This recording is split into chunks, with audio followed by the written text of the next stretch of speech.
అందరికీ నమస్తే అండి. @The rate of YouTube channel స్వాగతం. నేను మీ కేఎస్ వరప్రసాదను. ఈరోజు మీకు ఈ వీడియోలో శ్రీ షిరిడి సాయిబాబా వారి సందేశం ఒకటి. ఈరోజు శ్రీ షిరిడి సాయిబాబా వారి గురించి మెహర్ బాబా వారు ఇలా అన్నారు. శ్రీ సాయిబాబా వారు ఈ విశ్వమంతటి గురువు అనదగివారని స్పష్టంగా చెప్పారు.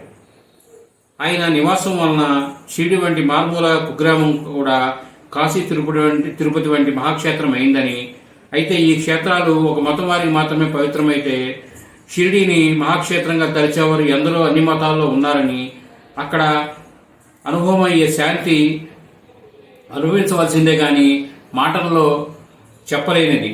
మనకు ఇంటి వద్ద ఏం చేసినా శాంతించని మనస్సు షిరిడిలో కాలు పెట్టగానే ప్రాపంచిక వ్యవహారాలన్నిటికీ మరచి మహాశాంతిని పొందుతుంది.